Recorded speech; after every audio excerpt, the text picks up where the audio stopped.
கருவாகி உருவாகி மொழியாகி தாய்மொழியாகி தமிழ்மொழியாகி உள்ளத்தின் மொழியாகி உண்மை மொழியாகி மெய்மொழியாகி கண்ணினுட் புகார் இமைப்பின் பருவவர் என்று வள்ளுவன் சொன்ன மொழியாகி ஈதல் அறம் என்று ஔவைப்பாட்டி சொன்ன மொழியாகி யாமார்க்கும் குடியல்லோம் யமனை அஞ்சோம் என்று நம் நாவுக்கரசர் சொன்ன மொழியாகி உலகத்தின் மூலை முடுக்கெல்லாம் பேசுகின்ற ஒரு மொழியாகி ஈழத்தமிழனுடைய இதய மொழியாகிய தமிழால் உறவாகி அந்த தமிழர்களாய் இருக்கின்ற நாம் இன்றைக்கு ஐபிசி தமிழ் என்கின்ற ஒலி அலை ஊடாக உங்களை இந்த நல்ல சித்திரை புத்தாண்டு நல்நாளிலே சந்திப்பதிலே மகிழ்ச்சி அடைகின்றோம். சித்திரை புத்தாண்டு நல் வாழ்த்துக்களை பகிர்ந்து கொண்டு அருமையான இந்த பட்டிமன்றத்துக்குள்ளே வருகின்றோம். நாங்கள் இன்றைக்கு புலம்பெயர்ந்த தமிழர்களாக உலகத்தினுடைய பல்வேறு நாடுகளிலும் பறந்து வாழுகின்றோம். நாம் தமிழர், எங்களுக்கொண்டு ஒரு கலை, கலாச்சாரம், பண்பாடு, மதம், அதோடு சேர்ந்த சடங்குகள் என்று பல்வேறு சமூக விழுமியங்களோடு சேர்ந்து இணைந்து வாழ்ந்தவர்கள் நாங்கள்.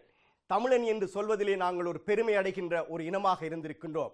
நாங்கள் எங்களுடைய சிறிய இனமாக இருந்து கூட மிகப்பெரிய ஒரு போராட்டத்தை நடத்தி இருக்கின்றோம். எனவே இந்த வாழ்வியல் கருத்துக்களோடும் வாழ்வியல் அம்சங்களோடும் மொழியோடும் கலாச்சாரத்தோடும் பண்பாட்டோடும் பேணிய பழம்பெரும் தொன்மை வாய்ந்த ஒரு பெருமையான இனமாக நாங்கள் இன்றைக்கு அடையாளப்படுத்தப்பட்டிருக்கின்றோம்.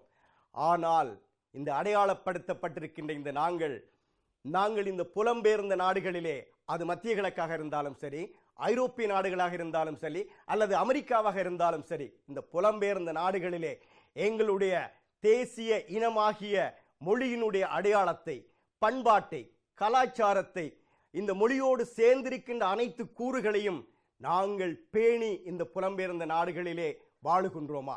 இல்லை, எங்களால் அது முடியாமல் போய்விட்டது.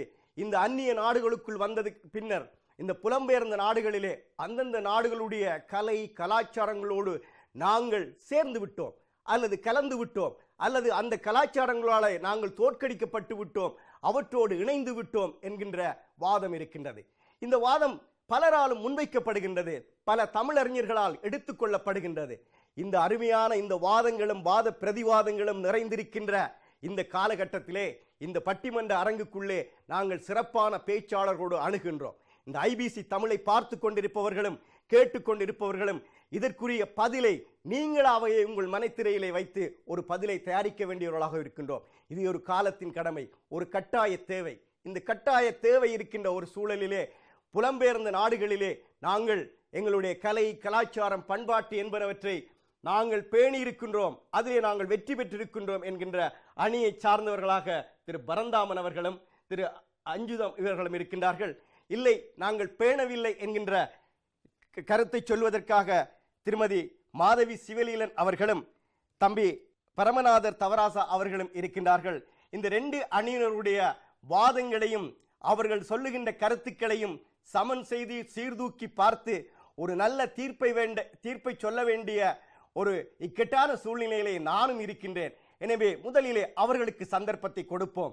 அவர்கள் என்ன சொல்லுகின்றார்கள், எந்த கருத்தோடு அவர்கள் இருக்கின்றார்கள் என்பதை பார்ப்பதற்காக இந்த அணியிலே, அதாவது புலம்பெயர்ந்த நாடுகளிலே கலை கலாச்சாரம் பண்பாடு மொழி என்பன சாலை சிறந்த முறையிலே பேணப்பட்டு கொண்டிருக்கின்றது. நாம் தமிழராகவே இருக்கின்றோம் என்கின்ற கருத்தை ஒட்டி பேசுவதற்காக அந்த அணியினுடைய தலைவர் தம்பி பரந்தாமன் பாலசுப்ரமணியம் அவர்கள் வருகின்றார். சிறந்த பேச்சாளர், சொல்லுக சொல்லை பிரிது ஓர் சொல் வெல்லும் சொல் இன்மை அறிந்து பேசக்கூடிய அருமையான பேச்சாளர் பரந்தாமன், வாருங்கள், உங்கள் கருத்தை ஆணித்தரமாக முன்வையுங்கள்.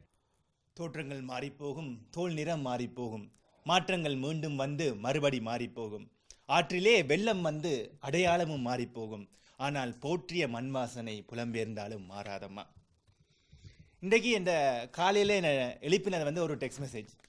தயவுசெய்து நினைக்காங்க கேர்ள் ஃப்ரெண்ட்ஸ் எல்லாம் மெசேஜ் அனுப்பி என்ன எழுப்புறாங்கன்னு. என்னை எழுப்பினது வந்து நடுவர் ஐயா சிவபான் அவர்களோட திருக்குறள் மெசேஜ். இந்த புலம்பெயர் தேசத்தில் இப்படி நாங்கள் என்னை போன்ற பல இளைஞர்களுக்கு திருக்குறள் மூலமாக துயில் எழுப்புகின்ற இந்த புலம்பெயர் தேசத்திலேயா எமது கலை கலாச்சாரம் பண்பாடு பேணப்படவில்லை என்று சொல்ல வருகிறீர்கள்? அதுவும் அவர் இன்றைக்கு சொன்ன திருக்குறள் இன்னும் ஞாபகம் இருக்கு. ஒழுக்கத்து நீத்தார் பெருமை விழுப்பத்து வேண்டும் பணுவல் துணிவென்று ஒழுக்கத்தின் பெருமையை, எமது வள்ளுவன் மொழியை, எமது கலை கலாச்சாரத்தை பேண வேண்டும், அதை மீண்டும் நாங்கள் தாபிக்க வேண்டும், அதை நாங்கள் என்று அருமையாக வலியுறுத்துகின்ற இந்த காலை பொழுதில் நாங்கள் வந்து பண்பாடு இன்னும் வளர்க்கப்படவில்லை, இஞ்சி சிதைவடைந்த என்று எப்படி பேச முடியும் ஐயா? எதிர்த்தரப்பில் அவர்களை பார்க்கும்போது எனக்கு ஒரே சிரிப்பாக வருது. ஏனென்றால் அவ்வளவு பெரிய தமிழ் பாரம்பரியத்தில் வந்த அக்கா மாதவி அவர்கள் தனது தந்தையாருடைய இலக்கிய பணியை இங்கு இந்த புலம்பெயர் தேசத்திலேயும் மிகவும் சிறப்பாக செய்து எம்மை போன்ற இளைஞர்களை ஊக்குவித்துக் கொண்டிருக்கிறார்கள். அப்போ அவர்களால் எப்படி சொல்ல முடியுது நாக்கு கூசாமல் எங்கன கலை கலாச்சாரம் பேணப்படவில்லை என்று? நண்பர் அண்ணா குமாரன் அவர்கள் இங்கு 2 தசாப்தங்களாக தான் புலம்பெயர்ந்து தனது கிராமிய சூழலை இங்கு வலுக்கட்டாயமாக மிகவும் சிறப்பாக செவ்வனை கட்டியெழுப்பி அதில் வெற்றியும் கண்டிருக்கிறார்கள். அவ்வாறான அவர் எப்படி நாக்கூசாம சொல்ல முடியும் எங்கன கலை கலாச்சாரம் இங்கு பேணப்படுவதில்லை என்று?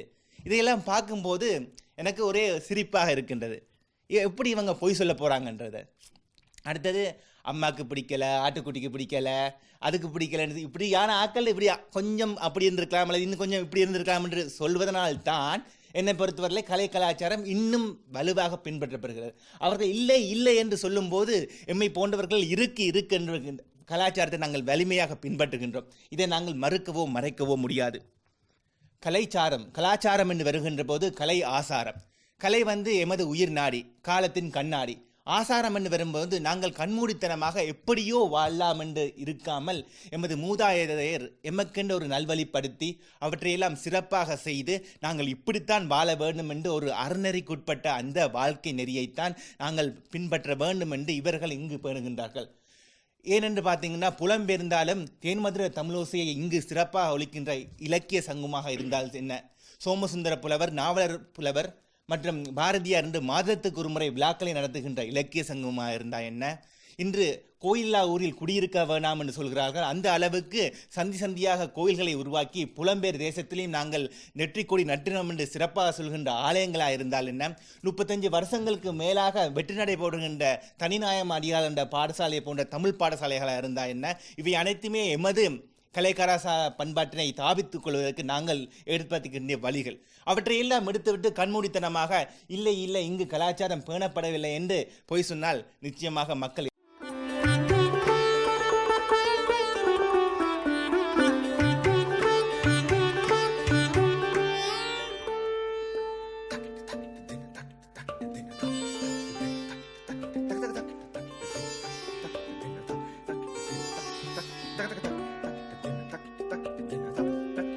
கருவாகி, உருவாகி, மொழியாகி, தாய்மொழியாகி, தமிழ் மொழியாகி, உள்ளத்தின் மொழியாகி, உண்மை மொழியாகி, மெய்மொழியாகி, கண்ணினுட் புகார் இமைப்பின் பருவவர் என்று வள்ளுவன் சொன்ன மொழியாகி, ஈதல் அறம் என்று ஔவைப்பாட்டி சொன்ன மொழியாகி, யாமார்க்கும் குடியல்லோம் யமனை அஞ்சோம் என்று நம் நாவுக்கரசர் சொன்ன மொழியாகி, உலகத்தின் மூலை முடுக்கெல்லாம் பேசுகின்ற ஒரு மொழியாகி, ஈழத்தமிழனுடைய இதய மொழியாகிய தமிழால் உறவாகி அந்த தமிழர்களாய் இருக்கின்ற நாம் இன்றைக்கு ஐபிசி தமிழ் என்கின்ற ஒலி அலை ஊடாக உங்களை இந்த நல்ல சித்திரை புத்தாண்டு நல்நாளிலே சந்திப்பதிலே மகிழ்ச்சி அடைகின்றோம்.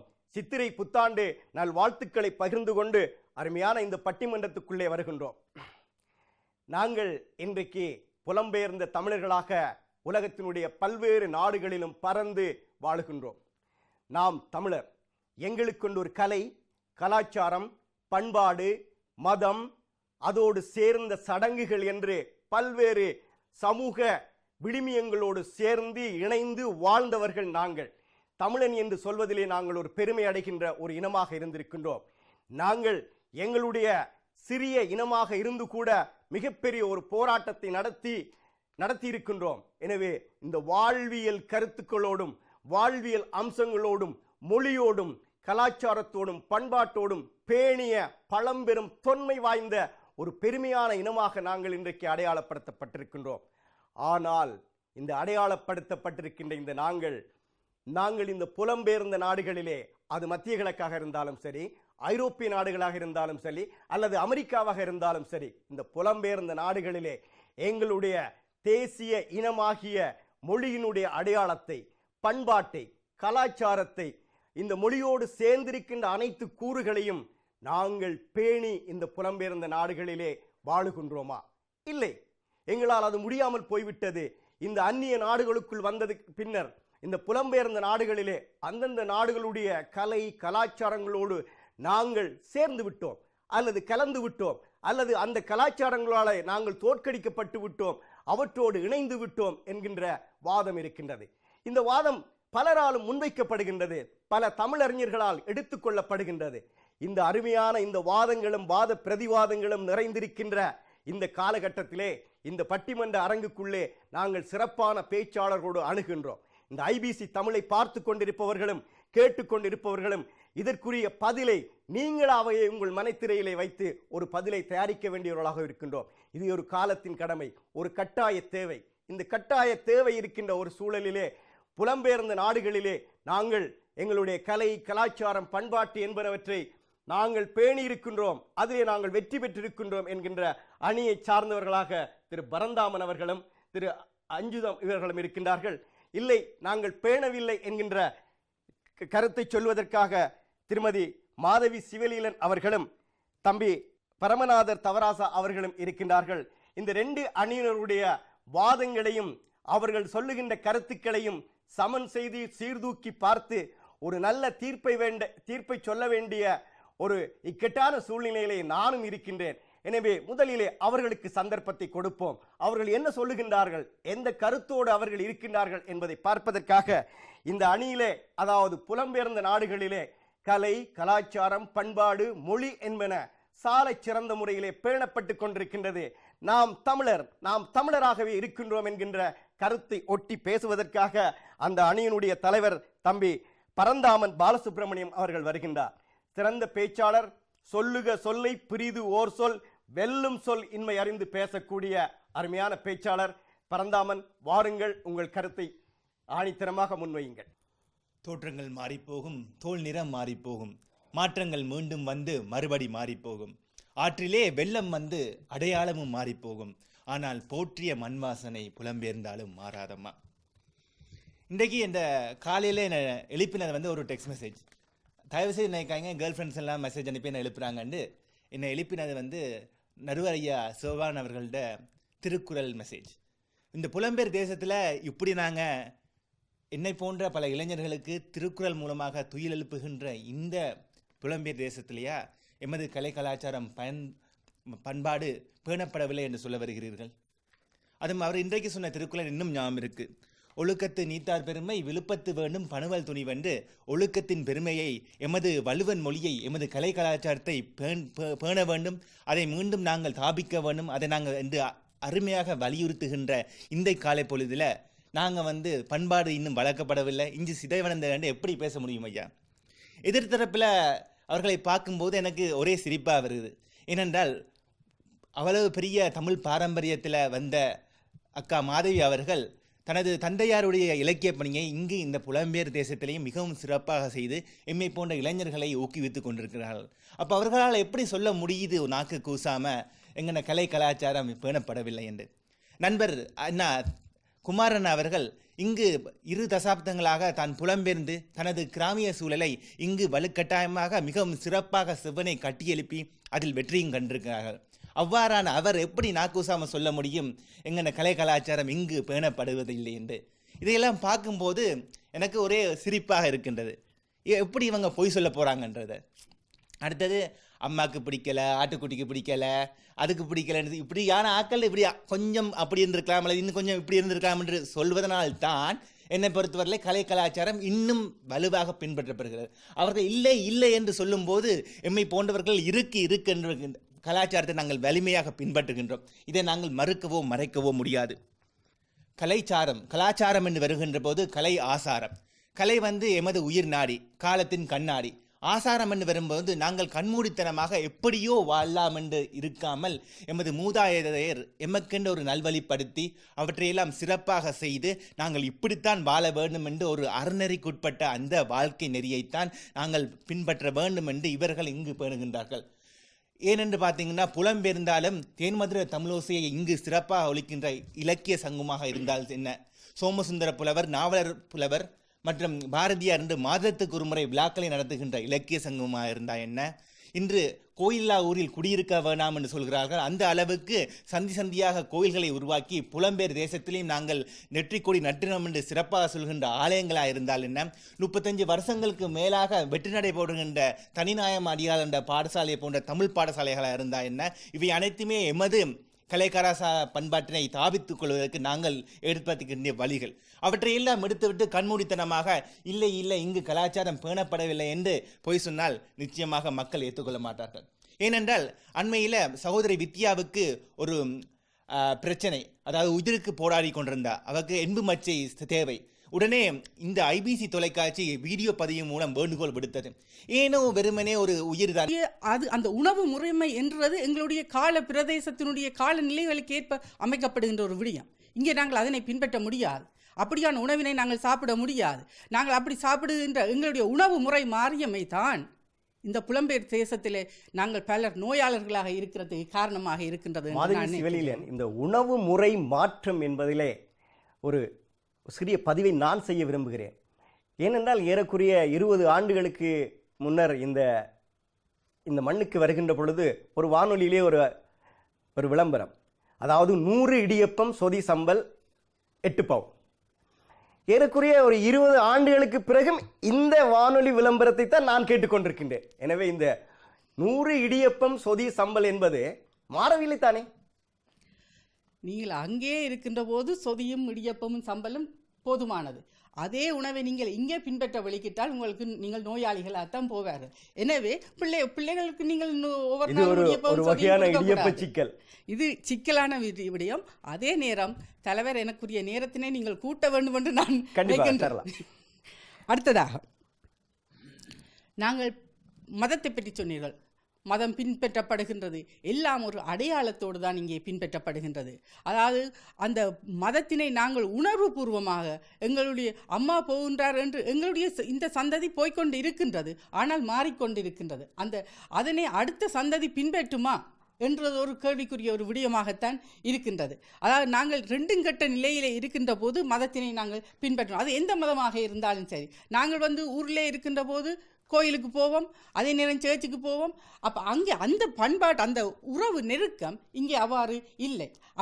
அப்படி பார்க்கின்ற போது நாங்கள் முழுமையாக எங்களை நாங்கள் பண்பாடு மாறவில்லை என்று அடித்து சொல்ல முடியாது. அதே சமயம் அது மாற்றத்தை பிழை என்றும் என்னால் சொல்ல முடியாத ஒரு நிலையிலே தான் நான் இங்கே இருக்கின்றேன். ஏனென்று சொன்னால் அது இந்த நாட்டிலே நாங்கள் ஒரு அடுத்து எந்த நாட்டில் இருக்கின்றோமோ அந்த நாட்டினுடைய பண்பாட்டினையும் கலாச்சாரத்தையும் எங்களுடைய பிள்ளைகள் பின்பற்ற வேண்டும். அவ்வாறு பின்பற்றவில்லை என்றால் அவர்களால் இந்த நாட்டிலே வாழ முடியாத ஒரு சூழல் இருக்கும். அதே நிலைமை எங்களுக்கும் இருக்கின்றது. நாங்களும் அதனை பின்பற்ற வேண்டியவர்களாகத்தான் இருக்கின்றோம். இல்லாட்டி நாங்கள் அந்நியர்களாக எப்பவும் புறக்கணிக்கப்படுகின்ற ஒரு சமூகமாகத்தான் இருப்போம். அப்போ அவர்களோடு கலந்து நாங்கள் வாழ வேண்டிய தேவை இருக்கிறபடியால் எங்களுடைய பண்பாடுகளை நாங்கள் விட்டு கொடுக்கத்தான் வேண்டும். எங்களுக்கொண்டொரு நாடு, எங்களுக்கொண்டொரு நிலம் இருக்குமே என்று சொன்னால் நாங்கள் இந்த பண்பாடுகளை நாங்கள் இறுக்கமாக பின்பற்றலாம். அதனை விட்டு நாங்கள் எப்போது புலம்பெயர்ன்றது நாட்டுக்குள்ளே இடம்பெயர்வு அல்ல.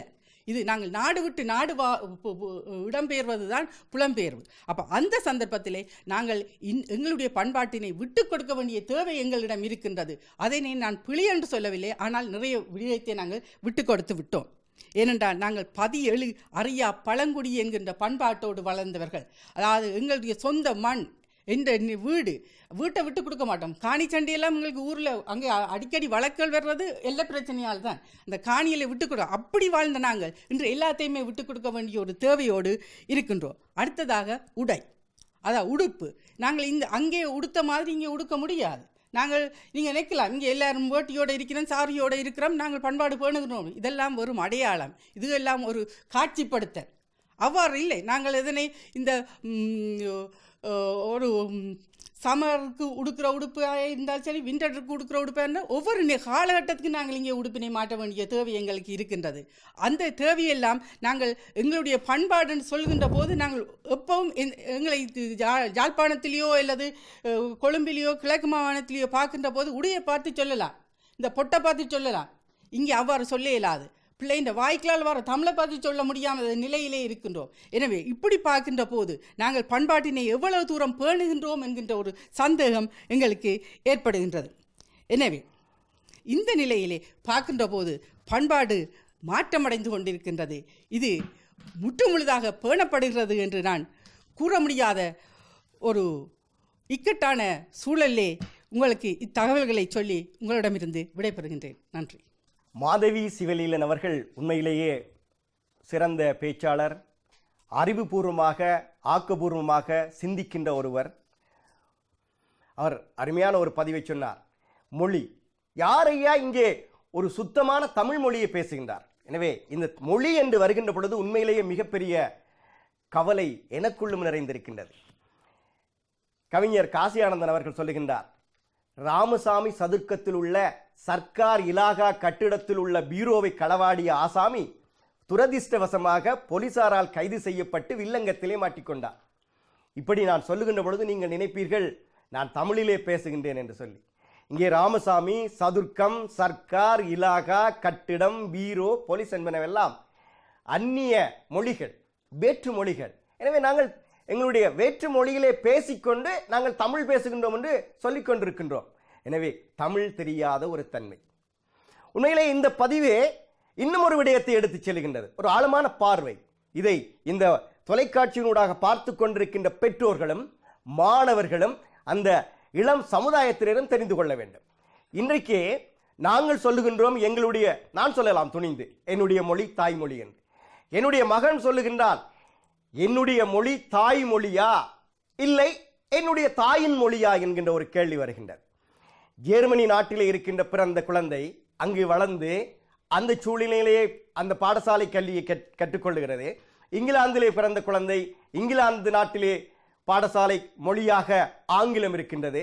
எனவே அவரவர்களுடைய நாட்டிலே, அவர்கள் பிறந்த நாட்டிலே அவர்களுடைய நாட்டினுடைய மொழிதான் அவர்களுக்கு பாடசாலை கல்வியை கொடுக்கின்றது. எனவே அந்த வாழ்விட நாட்டினுடைய மொழியை தாய்மொழியாக கொள்ளலாமா அல்லது தாயினுடைய மொழிதான் தாய்மொழியா? இது இன்றைக்கு பல்வேறு தமிழ் அறிஞர்களும் ஆய்வாளர்களுக்கும் ஒரு சர்ச்சையாக, ஒரு பிரச்சனையாக, ஒரு தேடலாக இருக்கின்ற ஒரு கருதுகோளாக இருக்கின்றது. எனவே இந்த தொலைக்காட்சி பார்த்து கொண்டு இருப்பவர்களும் இது சம்பந்தமாக சிந்திக்க வேண்டும் என்பதற்காக நான் இந்த கருத்தை பதிவு செய்தேன்.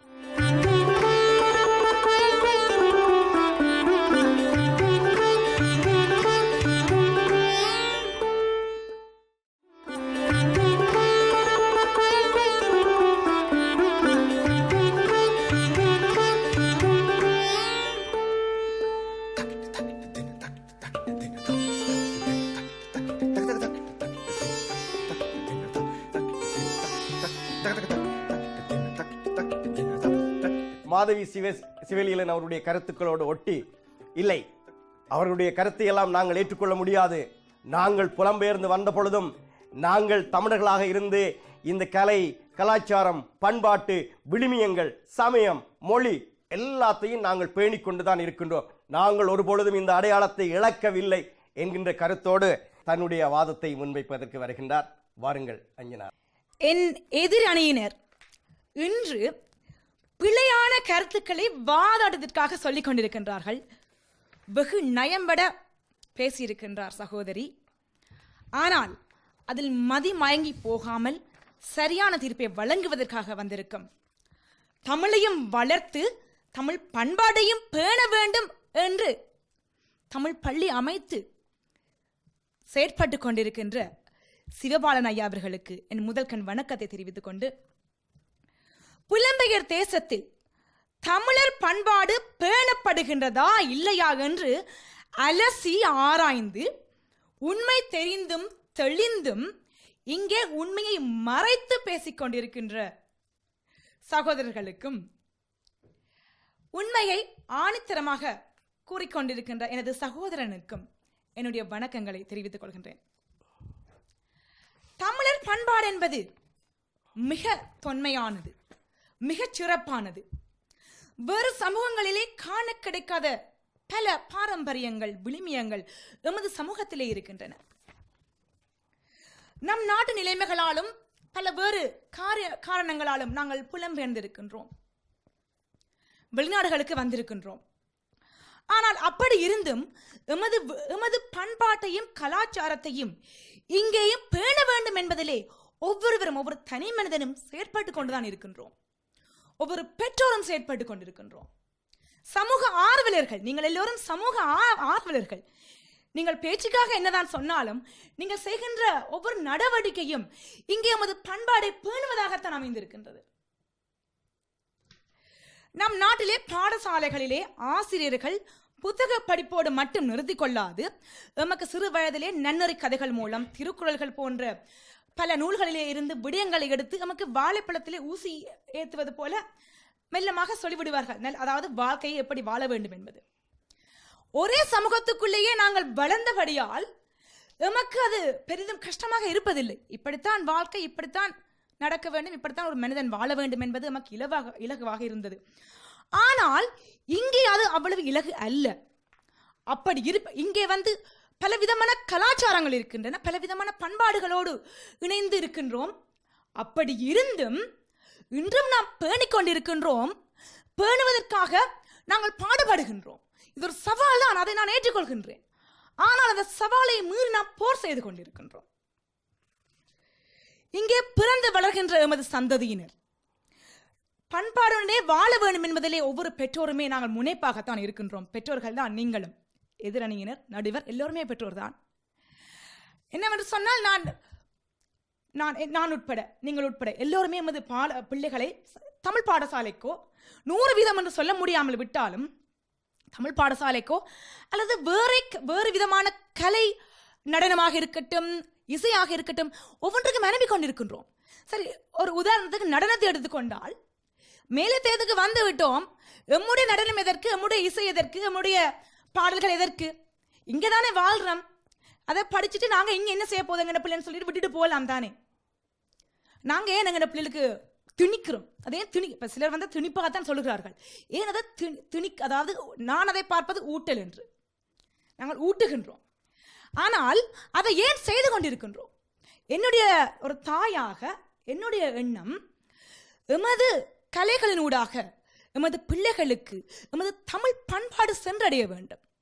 சிறிதளவேனும் ஒரு கலை, இசையினூடாக, நடனத்தினூடாக, நாடகத்தினூடாக, தமிழ் பாடசாலைகளினூடாக அவர்களுக்கு சென்றடைய வேண்டும். சென்றடைகின்றது. முதலிலே நான் பார்த்தது, என்னுடைய மகளை 5 வயதிலிருந்தே நடனம் பயின்று கொண்டிருக்கின்றார்.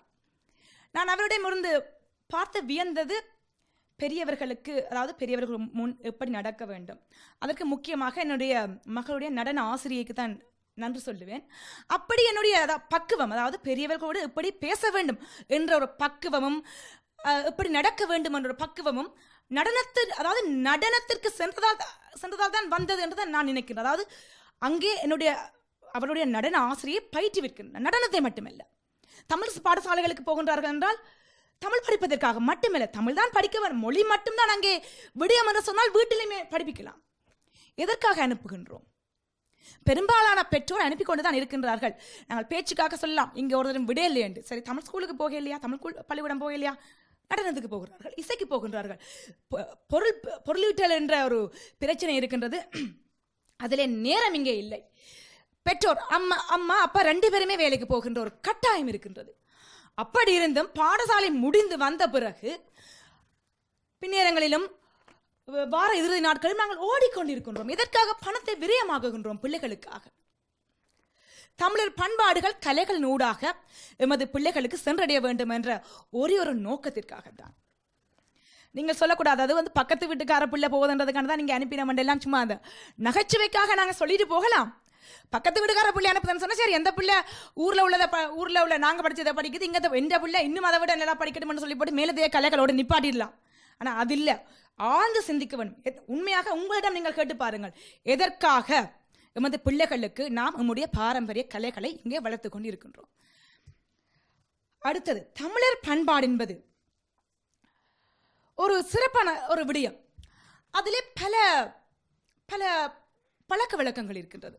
முக்கியமாக சொல்ல போனால் அன்பு செலுத்துதல், சுற்றத்தோடு வாழுதல். இங்கே எமது சுற்றத்தோடு நாங்கள் வாழ முடியவில்லை. துரதிருஷ்டவசமான நிலைமைதான். இங்கே வந்து விட்டோம், சுற்றத்தோடு வாழ முடியவில்லை. கல்யாண வீடா இருக்கட்டும், ஒரு சமத்திய வீடா இருக்கட்டும், என்னவாக இருந்தாலும் நாங்கள் ஊரிலே வாழ்ந்தது போல வாழ முடியவில்லைன்றது வேற விஷயம். ஆனால் இப்படிப்பட்ட ஒரு நாட்டிலே வாழ்ந்து கொண்டும், இப்படிப்பட்ட பிரச்சனைகளோடு வாழ்ந்து கொண்டும், நாங்கள் வந்து எமது உறவுகளை இணைத்து ஒரு கல்யாண வீட்டையோ இல்ல சாமத்திய வீட்டையோ எதற்காக வைக்கின்றோம்? சுற்றங்களை அழைக்க வேண்டும், அவர்களோடு பழக வேண்டும், எமது பிள்ளைகளுக்கு காட்ட வேண்டும். இதனுடைய மாமா, இதனுடைய ஒன்றை விட்டு மாமா, இது என்னுடைய ஒன்றை விட்ட சகோதரி. 500 பேரை கூப்பிட்டு சாமத்திய வீடு வைக்கிறத பற்றி கதைக்கிறது வேற விஷயம்.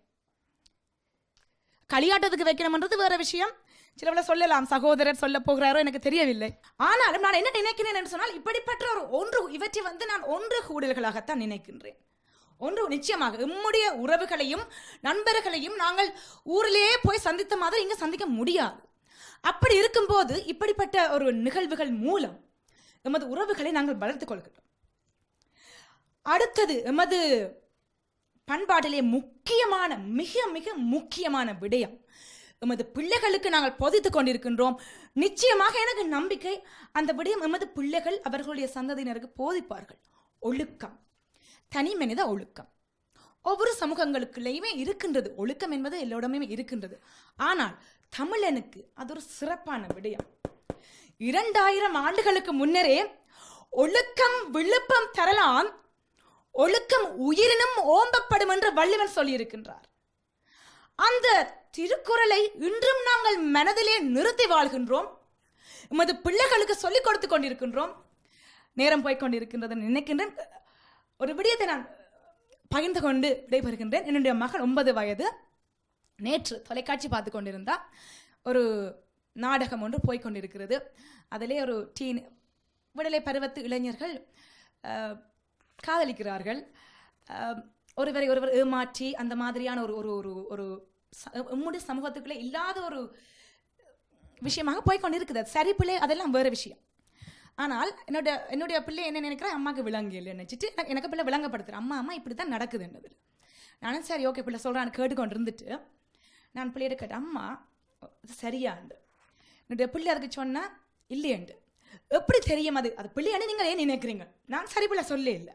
நான் கேட்டேன் சரி பிள்ளைன்னா அது வேறு டாபிக், வேறு தலைப்பு. நான் கேட்க அது விளங்குதம்மா எனக்கு. அப்போ எனக்கு சந்தோஷமாக இருந்தது. அப்போ நான் வந்து ஏதோ ஒரு விதமாக நமது தமிழர்களோடு இணைந்து நம்முடைய ஒரு பண்பாடை பிள்ளைக்கு போதித்திருக்கிறேன். அருமையான பதிவு. நன்றி நன்றி. அஞ்சனா ராமநாதன் இந்த புலம்பெயர் வாழ்வியலோடு ஒரு அனுபவத்தை பெற்றிருக்கின்றார். எனவே இங்கு பேசப்பட்டதெல்லாம் வந்து ஒரு அனுபவத்தினுடைய பதிவு, அப்படித்தானேம்மா? நிச்சயமா. ஒரு அனுபவம், அதனுடைய பதிவு. குழந்தைகள் இருக்கின்றன, குழந்தைகளிடமிருந்து கற்றுக்கொள்ள வேண்டிய நிறைய அனுபவங்கள் எங்களிடம் இருக்கின்றன. மிக சாமர்த்தியமான அருமையான நல்ல விடயங்களை எடுத்து சொல்லியிருக்கின்றார். இசை பற்றி சொல்லியிருக்கிறார், நடனம் பற்றி சொல்லியிருக்கின்றார். உண்மையிலேயே நான் என்னுடைய ஒரு வாழ்வியல் அனுபவத்தை வைத்து இதை சொல்ல வேண்டும் என்று நினைக்கின்றேன். நாங்கள் தாயகத்தில் இருக்கின்ற பொழுது இந்த அரங்கேற்றங்கள், இந்த மிருதங்கம், இந்த வயலின், இசைக்கருவிகளினுடைய அரங்கேற்றங்கள் எல்லாம் வந்து எப்போதாவது ஆண்டுக்கு ஒரு அரங்கேற்றம் இப்படிங்கிறத நாங்கள் கேள்விப்பட்டிருக்கணும். உண்மையும் அதுதான். ஆனால் இந்த லண்டன் மாநகரத்திலே சில நேரங்களில் ஒரு மாதத்திலே ஏறக்குறைய 30 அரங்கேற்றங்கள் கூட நடைபெறுகின்ற சந்தர்ப்பங்கள் கூட இருந்திருக்கின்றன. எனவே இந்த கலை என்பது பேணப்படுகின்றது என்கின்ற அந்த கருத்தோடு ஒட்டி அவருடைய வாதம் இருந்தது. சிறப்பான நல்ல வாதம் உண்மையிலே. ஆனால் எங்களுடைய மனிதனுடைய ஒரு பண்பு இருக்கிறது. அதாவது வள்ளுவர் சொல்லியிருக்கின்றார், ஒழுக்கம் உடையவர்க்கு ஒல்லவே தீய வலிக்கியும் வாயால் சொல்லல். அருமையான வள்ளுவருடைய ஒரு குரலையும் பதிவாக்கி அவர் சொல்லியிருந்தார். எனவே அந்த ஒழுக்கம் என்பது பேணப்படுகின்றது என்கின்ற கருத்தோடு ஒட்டி தன்னுடைய பக்கத்துக்கு ஒரு சிறப்பான கருத்தை முன்வைத்து சென்றார் செல்வி அஞ்சனா ராமநாதன். நன்றிகள். அடுத்து இந்த கருத்தோடு ஒட்டி இவருடைய கருத்துக்கு எதிர்கருத்தை சொல்வதற்காக தம்பி பரமநாதர் தவராசா குமார் என்று அழைக்கப்படுபவர், அவர் இப்பொழுது தன்னுடைய கருத்தை முன்வைப்பார். வாருங்கள் தம்பி குமார். இங்கே இந்த பட்டிமன்றத்தின் நடுநாயகமாக விளங்கும் தனிநாயகம் தமிழ் பாடசாலையின் நிறுவனர் துரைசாமி சிவபாலன் அண்ணா அவர்களே, என் அணியில் வாதிடும் சகோதரி மாதவி சிவலீலன் அவர்களே, மற்றும் எதிரணியில் வருடம் பிறந்து எப்படி உங்களுக்கெல்லாம் 2 பேருக்கு இவ்வளோ பொய்யை வந்து சொல்லுவதற்கு துணிவாக வந்திருக்கும் சகோதர சகோதரியருக்கு எனது வணக்கம். சகோதரன் சொன்னார், இங்கே உண்மைதான், நாங்கள் இங்கே பொது வேலைகளில் செய்கின்றோம். அக்கா மிகவும் பிரபல்யமான ஒரு காரை சுந்தரம்பிள்ளை அவர்களின் புதல்வி, அவரது தகப்பனாரின் பணியை இங்கும் செய்கின்றார். நாங்கள் அதனை அதாவது கலை கலாச்சாரத்தை பேணுவதற்கு முயல்கின்றோம். தலையங்கம் என்னவென்று சொன்னால், புலம்பெயர் நாடுகளில் தமிழர் பண்பாடு புலம்பெயர் நாடுகளில் அல்ல. நான் நினைக்கின்றேன் புலம்பெயர் நாடுகளில் தமிழர் பண்பாடு. ஆகவே உங்களுக்கு என்று புலம்பெயர் நாடுகள் இப்பொழுது ஒரு கலை கலாச்சாரத்தை நீங்களாக வளர்த்து கொண்டு விட்டீர்கள். தமிழர்களுக்கு என்ற ஒரு பாரம்பரியம், அதாவது பண்டை காலத்திலிருந்து கல் தோன்றி மண் தோன்றா காலத்திலிருந்து எமது மொழி செம்மொழி போல் எமது இனம் தமிழினம். கிருபானந்த வாரியார் ஒரு இடத்திலே சொல்லுவார், ஆங்கிலம் எப்படி வந்ததுன்றதுக்கு கிருபானந்த வாரியார் அவர் சொல்லுகிறார், தமிழன் தான் அதை கொடுத்தான் என்பதற்கு வடிவான மிக விளக்கம் அருமையாக சொல்லுவார். ஏடு, நாங்கள் பிள்ளைகளுக்கு ஏடு துவக்குவோம். இங்கே அண்ணா புத்தகம் எழுதியவர் இருக்கிறார். ஏடு, அதை நீங்கள் ஆங்கிலத்தில் எழுதி பாருங்கள், EDU என்று வரும். ஏடு துவக்குதல். அந்த காலத்தில் மண்ணை போட்டுவிட்டு அல்லாட்டி அரிசியை போட்டுவிட்டு பிள்ளையின கையை பிடிச்சி அப்படி ஆனா எழுதி காட்டுவார்கள். ஏடு துவக்குதல் முறை இருந்தது. அதை அப்படியே மாற்றுங்களது. கல்வி முறை என்பது எஜுகேஷன். பேரியர் மிக அழகாக கூறுகின்றார். எஜுகேஷன் வந்தது அந்த இதிலே. அதைத்தான் சொல்லுவார், ஏடு இட்டோர் இயல். தொடர்ந்து சொல்லி பாருங்கள். திருத்தி மண் மீது முதல் நாள் எனது விரல் கூட்டி கற்க தந்தாள் என் அன்னை, கலந்தாள் மொழியை மண்ணோடு கலந்த மொழிக்குரியவர்கள் நாங்கள். நன்றி. முற்றத்தில் இருந்து ஆனா எழுதி பழகினோம். நன்றி தலைவரை. எடிட்டோரியல், அதுதான் ஏடு இட்டோரியல். தொடர்ந்து சொல்லி பாருங்கள், எடிட்டோரியல் என்று வருகின்றது. ஆகவே இந்த இவ்வளவு விழுமியங்களில் இருந்து வந்த நாங்கள் புலம்பெயர் நாடுகளில் என்ன செய்கின்றோம்? ஆலயங்களை பற்றி எல்லாம் நிறைய கூறினீர்கள். இங்கே நடக்கும் திருவிழாக்களை பற்றி முழுக்க சடங்குகளாகத்தான் மாறி போயுள்ளன. அதாவது எந்த ஒரு நிகழ்வுமே புலம்பெயர் நாடுகளில் உணர்வு பூர்வமாக செய்யப்படவில்லை என்பது எங்களது வாரம். அதுதான் எங்களது வாதம். அதாவது பேணப்படவில்லை என்று சொன்னால், கோயில்களுக்கு போகின்றீர்கள், நினைக்கின்றேன் இன்றைக்கு முக்கியவாசி கோயிலில் மத்தியானம் சாப்பாடு உட்காடி நம்புவாது உண்மை. அதேபோல் ஒன்றியம் நீங்கள் விழாக்கள் செய்கின்றார்கள், யார் இல்லை என்றது? இந்தியாவிலிருந்து கங்கையமரன் வராவிட்டால் அங்கே விழாக்களுக்கு சனம் பெற மாட்டார்கள், ஒத்துக்கொள்ளுங்கள். இதுதான் உண்மை. ஆகவே புலம்பெயர் நாடுகளில் எவ்வளவு கஷ்டத்தின் மத்தியில் இதனை கொண்டு செல்கின்றீர்கள், உண்மையா இல்லையா? நாங்கள் இன்றைக்கு இதை வேட்டி கட்டி பற்றியெல்லாம் சொன்னீர்கள். நாங்கள் அதை வளர்ப்பதற்கு கஷ்டப்படுகின்றோம், பேணுவதற்கு கஷ்டப்படுகின்றோம். அதைத்தான் நாங்கள் இங்கே கூற உள்ளோம். ஆகவே நான் எனது நடுவர் ஐயாவை ஒரு கேள்வி ஒன்று கேட்கின்றேன். எனது மொபைலை நான் தாரேன், அல்லது உங்களோட மொபைலை நீங்கள் தாருங்கள். நான் அதில் எதேர்ச்சியாக 4 பேரின் நம்பரை எடுத்து நான் இப்போது அடிக்கிறேன். இதில் 2 அடித்து எப்படி இருக்கிறாண்டு கேளுங்கோ, புலம்பெயர் நாடுகள் எப்படி இருக்கிறாண்டு கேளுங்கோ. யாராவது நான் மிகவும் நல்ல சந்தோஷமாக உள்ளேன் சிரித்து கொண்டு சொல்கிறானா? இல்லை, நேரம் இல்லை, ஐயையோ வேலை. ஏனென்றால் இவ்வளவு சுமைகளிலும் இவ்வளவு மன அழுத்தங்களிலும் என்னென்று ஒருத்தன் ஒரு பண்பாட்டை கலாச்சாரத்தை வளர்க்க முடியும் என்று நீங்கள் நினைக்கின்றீர்கள். ஆகவே முதலில் அதை மாற்றிக்கொள்ள வேண்டும். அதாவது அந்த சுமைகள் குறைய வேண்டும். அந்த சுமைக்கு ஓடிக்கொண்டிருக்கின்றார்கள். எதை தேடி ஓடுகின்றார்கள் என்று தெரியாமலே ஓடிக்கொண்டிருக்கின்றோம் நாம் எல்லாம் புலம்பெயர் நாடுகளிலே.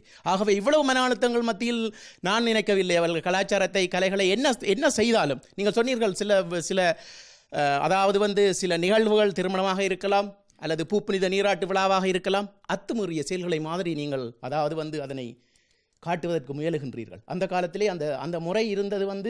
அந்த இடத்திலே, அந்த கிராமத்திலே ஒரு பெண் பூப்புனிதம் அடைந்து விட்டால் அந்த கோயிலுக்கு சென்று அங்கே அர்ச்சனை செய்வார்கள், நட்சத்திரத்தை சொல்லி. அப்பொழுது அங்கே ஒரு பையனின் தகப்பனார் தாயார் நின்றால், ஆஹா இந்த பெண் வயதுக்கு வந்து விட்டால், இவளது நட்சத்திரம் இது என்று சொல்லி பெண் போய் கேட்பார்கள். அந்த முறைதான் இப்பொழுது அது விளங்கி செய்கின்றார்களா என்று எனக்கு விளங்கவில்லை. ஆகவே நிச்சயமாக இங்கே புலம்பெயர் நாடுகளிலே கலை கலாச்சாரம் பண்பாடுகள் பேணப்படவில்லை என்பதே எமது வாதம். அடுத்து இங்கே குடும்ப முறைகளை பற்றி எனது அக்கா சகோதரி அவர்கள் மிகவும் அழகாக கூறியிருந்தார்கள். குடும்ப முறைகள் என்று பார்க்கும் பொழுது, நாங்கள் அந்த காலத்திலே ஒரு வீட்டில் பழைய முறைகளிலே கூட்டு குடும்பமாக இருந்த சமுதாயம் தமிழ் சமுதாயம். அப்பா அம்மா சித்தப்பா சித்தி மாமா மாமி எத்தனை எத்தனை உறவு முறைகள் இருந்தன. இன்றைக்கு அதுகள் எல்லாம் இங்கே இல்லை. இன்றைக்கு சொந்த சகோதரங்களின் பிள்ளைகள் வீதிகளில் போகின்றார்கள், அடையாளம் தெரியவில்லை. அவ்வளவுக்கு குடும்பங்களிலே விரிசல். அதாவது இந்த உறவு முறை என்பது கூட குழந்தைகளுக்கு தெரியவில்லை. தெரியவில்லை. சில நேரங்களில் மாமாவென்று கூப்பிட வேண்டிய ஒருவரை பார்த்து சித்தப்பான்னு கூப்பிடுறார். இவர்களும் சொல்லிக் கொடுக்கவும் இல்லை. எனவே சித்தப்பான்னு கூப்பிட வேண்டியவங்க மாமான்னு கூப்பிடுறார். எனவே இது ஒரு திரிசங்கு சுவர்க்கமான ஒரு சூழ்நிலை. நிச்சயமாக நிச்சயமாக. எனது அபிமான பேச்சாளர் சுயிசு ஐயா அவர்கள் ஒரு இதிலே பட்டிமன்றத்திலே ஒரு கருத்தை வைத்தார். அன்று குடும்பங்கள் ஒன்றாக இருந்தன. அதாவது டாய்லெட் உங்கள் வீட்டுக்கு, அதாவது வீட்டு கொல்லைப்புறத்திலே இருக்கும். இப்பொழுது குடும்பங்கள் விரிந்து விட்டன, டாய்லெட் உள்ளே வந்து விட்டது. அதாவது அப்பொழுது டிட்டாச் டாய்லெட் அட்டாச் ஃபேமிலி, இப்பொழுது அட்டாச் டாய்லெட் டிட்டாச் ஃபேமிலியாக காலகட்டத்திலே நாங்கள் வாழ்ந்து வருகின்றோம். ஆகவே சகோதரன் கண்ணன் இவ்வளவு தூரம் புலம்பெயர் நாடுகளிலே நீங்கள் பேணுவதற்கு கஷ்டப்படுகிறீர்கள், ஆனால் பேணப்படவில்லை என்பது எங்களது வாதம். மீண்டும் கூறுகின்றோம். அதாவது எல்லாம் சடங்குகளுக்குள்ளே மூடி இந்த உணர்வுபூர்வமான விஷயங்கள் ஒன்றுமே இங்கே பிள்ளைகளுக்கு சரி, எங்கள் அடுத்த ஜெனரேஷனுக்கு சரி கொடுக்கப்படவில்லை என்பது எங்களது ஆணித்தரமான வாதம். கல்வி முறையை பார்த்தீர்கள் என்று சொன்னால் அவர் கூறினார், திணிக்கிறீர்கள்.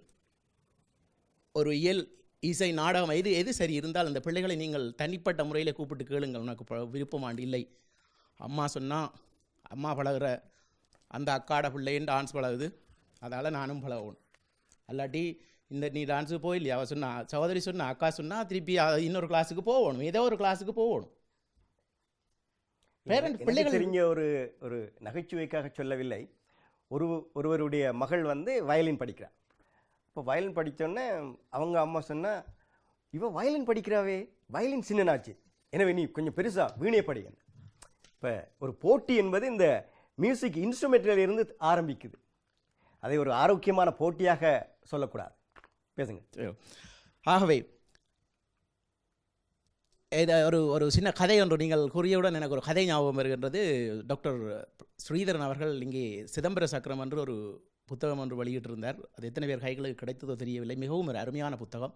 அதில் 38 சிறுகதைகள் இருக்கின்றன. அதிலே ஒரு கதை, கனடாவிலே ஒரு பிள்ளையார் கோயிலிலே பிள்ளையார் ஒரு நாள் வருடப்பிறப்பன்று சிவபெருமான் பிள்ளையாரை சந்திப்பதற்காக செல்லுகின்றார். மகனை பார்ப்பதற்காக வாழைப்பழம் எல்லாம் வேண்டி கொண்டு போகிறார். அங்கே பிள்ளையார் ஒரு கையில் பிஸ்கி கிளாஸும் இன்னொரு கையில் ஒரு நோட்டீஸோடையும் பிள்ளையார் இருக்கிறார்.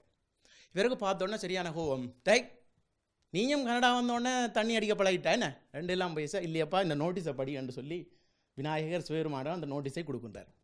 அந்த நோட்டீஸிலே இருக்கின்றது, இந்த சித்தி விநாயகர் ஆலயம் மிகவும் பிரசித்தி பெற்றது, அதில் இந்த திருவிழா வரப்போகுது, அதுக்கு நிதி உதவி தேவை, அது இது, அதை வணங்காமல் நீங்களும் காரியம் தொடங்கக்கூடாதுன்னு அந்த நோட்டீஸில் அஜெண்டா சிவருமாங்கிட்டார். அதுக்கே நீ தண்ணி அடிக்கிறான்னு.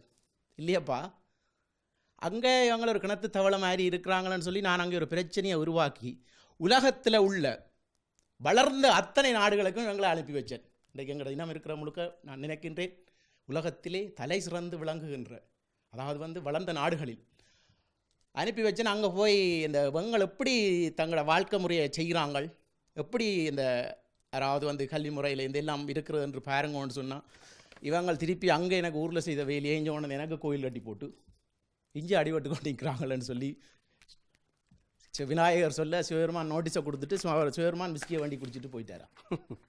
இது அந்த புத்தகத்திலே உள்ள ஒரு கதை. ஆகவே அவ்வளவு ஒரு இக்கட்டான நிலையில் தான் இங்கே நாங்கள் எதையுமே ஒரு விளக்கமற்ற தன்மையிலே இந்த விஷயங்களை செய்து வருகின்றோம். ஆகவே சடங்குகளாக இல்லாமல் அது உணர்வுபூர்வமாக மாற வேண்டும் என்ற எங்களை வாதத்தை முன்வைத்து மீண்டும் எமது அணித்தழுவி உங்கள் முன் வந்து இதற்கான மேலதிக விளக்கத்தை தருவா என்று கூறி சந்தர்ப்பத்துக்கு நன்றி கூறி விடைபெறுகின்றேன். நன்றி, வணக்கம்.